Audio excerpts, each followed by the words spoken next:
હા ચાલુ છે।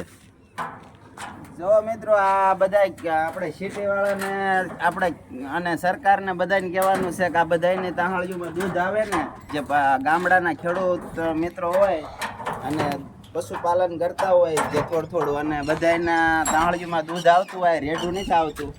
આ બધું શેડ આપણે જે આપણે ગામડામાં ઢોરા રાખીને જે શેડ પીડા હોય એ આ વાવાઝોડાને લીધે બધું ઉકાળે નાખી દીધું છે।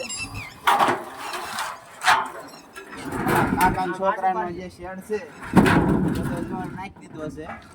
આજે અહીંયા આ બાજુ દેખાડો, અહીંયા પશુ બાંધેલા રહ્યા ત્યાં શેડ કરેલો હતો, અહીંયાથી શેડ બધો ઉપાડી અને પડખે નાખી દીધો છે। તે આમાં તે મથોસ ક્યાર ના હવારના મચવીસ બે હતો ને અહીંયાથી બધો ઉપાડે ને કુદરતી વાવાઝોડું આવ્યું ને આમાં સરકારને કંઈક લાભ દેવો હોય તો કઈ દઈ શકે છે। ગામડે ગામડે સર્વે કેટલું નુકસાન હશે? આ માળખું 50-60 હજાર નું તૈયાર કર્યું હતું, આ બધું ઉડાડે નાખી દીધું। અત્યારે આ 1.5 લાખનું થાય અને આ તો નવું લેવા જાય ને એટલે અત્યારે બધું બહુ વધારે થઈ જાય। અને કેટલા વર્ષ જૂનું હતું આ લગભગ 7-8 વર્ષથી તો કરેલું હતું। તો અત્યારે ડબલ થઈ જાય ને, તમે 60,000 કહો તો અત્યારે લાખ રૂપિયા ઉપર થઈ જાય। ઉમેશભાઈ આ કેટલામાં તૈયાર થયું હતું? એ વખતે 75 માં થયું। એ વખતે 75 માં અમારા કાકાનો છોકરો કહે છે 75,000 માં તૈયાર કર્યું હતું। અત્યારે આ કરવા જાય ને 3.5 લાખે પોગે અને આ બધું નુકસાન અત્યારે ધાર્યા બહાર કર્યું છે। માણાને વાવાઝોડું આવ્યું ને 110 જેવી સ્પીડ હશે। આવડો શેડ હતો, લગભગ 40-45 ફૂટ લાંબો હતો અને આના પાઇપ ને પતરા ને આ બધું જો ઉતારીને પાછું અહીં ગોઠવી અને બુંગણ નાખીને પાછું ઢોર હેઠે ગાયું ભેંસું બાંધી છે, દેખાતી હોય તમે જોઈ લેજો। પતરા ઓલા આપણે ઢગલો કર્યો છે ગોરધનભાઈ નાખીને। આવું નુકસાન ગામડાનો માણસ અને ખેડૂત સહન કરે ભાઈ। મિત્રો થોડું હોય એમાંથી નુકસાન સહન કરવાનું બાપની તાકાત નહીં, આ ખેડૂત સિવાય કોઈ સહન કરી શકે।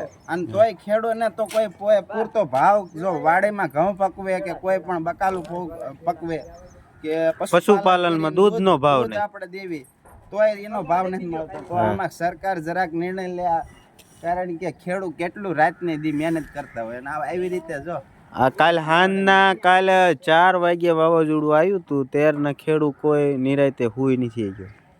અમુકને પાક બગડ્યો, અમુકને ઢોર ભાગી ગયા છે, અમુકને ઢોર માથે શેડ પડ્યા છે, અમુકને આવી રીતે ઉડાઈ ગયું છે। આ સવારના મથે છે, સવારમાં 6 વાગ્યાના।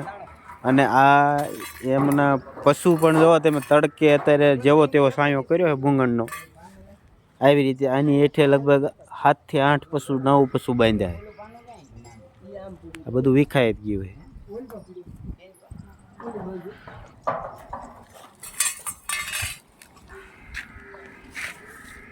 ગામડાના માણસ બહુ અજબારું સહન કરે, તમને કેમ લાગે?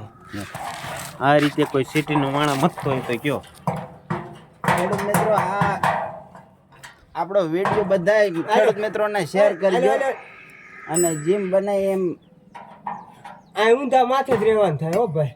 આ બધું જો અમે આ કાલનું વાવાઝોડાનું બધું ફેંકી દીધું ને આ સવારના ખોલવી છે 100 વાગ્યાના ખોલવી અને હજી આ બધું આ લગભગ સાંજે 7 તો વાગી જશે, 12 કલાક ખોલતા થાય। કેટલી એક સ્ક્રૂ ખોલવાનો।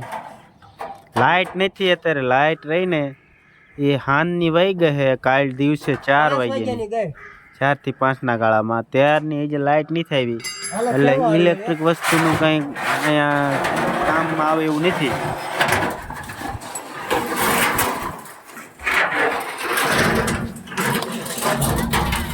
આવી રીતે એક પતરું કાઢી અને સામે પતરાનો થપ્પો તમે જોઈ શકો છો, એમાં લગભગ 5 થી 6 પતરા લગભગ ઉતારી અને જે આ બાજુ જે 20 પતરા ઉપર હશે। 40-45 ફૂટની લંબાઈ હતી। આ તો અમે એક ખાલી શેડનો જ વિડીયો બનાવ્યો છે, બાકી એ જે પાકનો ને એવો વાડીએ જઈને વિડીયો બનાવી એટલે ટોટલ બધું નાશ કરી નાખ્યું છે. ટોટલ વાડીઓમાં જે બાજરા હોય ખેડૂત મિત્રોને જે 4 મહિનાની મહેનત હોય, બાજરા હોય, ઘઉં હોય કે ઝાર્યું હોય, બધું ભોં ભેગું કરી નાખ્યું છે. બધું હળી જાય એવી પરિસ્થિતિ કરી નાખી. ખેડૂત કાંઈ હાથમાં આવે એવું નથી. આમ માથે ઓઢીને રોવી તો જોવે એવું કોણ છે? સરકાર કોઈ ખેડૂતનું સાંભળે એવું નહીં છે અત્યારે. આજે અમારા ગામડામાં અમારા મોટા વડીલો હોય એ હતન મદદ કરવા આવી ગયા છે.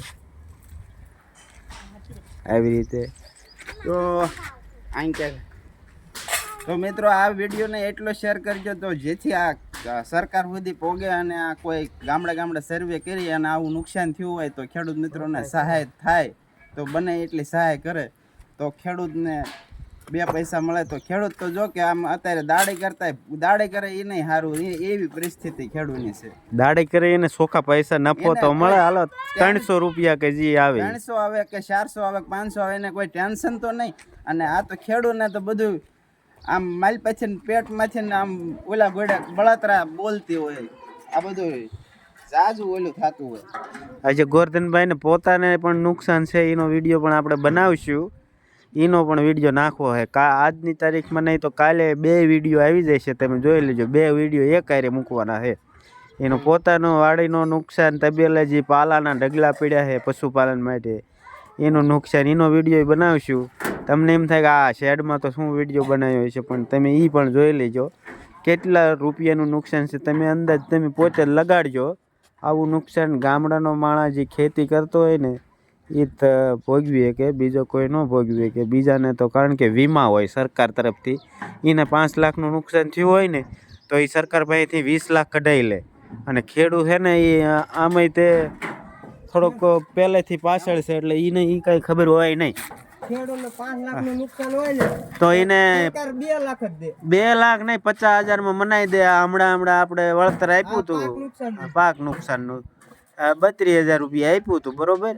હવે એ પાક નુકસાન એટલે હા એમ. એટલે આવા વિડીયો બનાવતા રહ્યો બધા અને મૂકતા રહ્યો. જેની ચેનલ હોય, જેને યુટ્યુબમાં કે ગમે એ માધ્યમથી, ઇન્સ્ટાગ્રામમાં, ફેસબુકમાં. તો મિત્રો જે આપણા જે સબસ્ક્રાઈબર છે અને ખેડૂત મિત્રો છે એ આ વિડીયોને અવશ્ય, ખેડૂત મિત્રો છે ને એ તો અવશ્ય શેર કરશે, જેથી આ બીજા જેટલો વિડીયો વાયરલ થાય એટલો વિડીયો વાયરલ કરશે કે જેથી આ ખેડૂત મિત્રોને સહાય મળી હોય તો મળી શકે. અને આજ તારીખ છે 20/3/2026 અને કાલે વાવાઝોડું હતું 19/3/2026 દિવસે. બહુ ટોટલ નુકસાન કર્યું છે, ટોટલ લોસમાં છે ગાડી. હા. તો આજનો વિડીયો ખેડૂત મિત્રો આપણે અહીંયા સમાપ્ત કરશું. અને બીજો વિડીયો આપણે જે પાક નુકસાનનો છે એ તો આપણે એની તો કોઈ સીમા જ નથી, કારણ કે એ તો 2 વિડીયો હારે જ નાખશો ને લાખોમાં નુકસાની થાય છે. 2 વિડીયો એક જ દિવસે નાખવા હે ને. આ વિડીયો આપણે હમણાં બપોર પછીના ટાઈમે, સાંજના ટાઈમે નાખશું. આ વિડીયો તો અત્યારે આપણે વાયરલ કરવાનો જ છે, કારણ કે આ વિડીયો જે સરકાર પાસે જેમ બનાવી એટલો શેર કરજો જેમ બને એમ. અને આપણે ઉમેશભાઈ માથે છે ને, આ ઉમેશભાઈની પોતાના અત્યારે પપ્પા પણ એક્સપાયર થઈ ગયેલા છે, એના પપ્પા પણ ઘરે નથી અને આવું નુકસાન થઈ ગયેલું. આ તો આપણે કાકાનો છોકરો છે એટલે આપણે મદદ કરાવવા આવ્યા છીએ. આપણે વાત કરવી હોય ને તો વાત કરતા કરતા આંખમાં નાવડા આવી જાય. ઉમેશભાઈ કાંઈક આમાં શું કેવું હોય, પેલા આપણું કામ હોય કરે હવે કીધા જેવું જ કાંઈ. સારું, હાલો વિડીયો. ચાલો મિત્રો, આપણે આજનો વિડીયો અહીંયા સમાપ્ત કરવી છે. અને જેમ બને એમ લાઈક શેર કરી અને સબસ્ક્રાઇબ કરજો. શેર તો અવશ્ય કરજો, સપોર્ટ કરતા રહેજો. સપોર્ટ કરજો. આપણા સબસ્ક્રાઇબર મિત્રો જે ખેડૂત મિત્રો છે ને એને તો આમ એટલું જરૂર હોવું જ જોઈએ કે આ એટલું નુકસાન એક ખેડૂતના દીકરાને થયું છે, તો આપણે જેમ બને એમ શેર કરવી. જય જવાન જય કિસાન.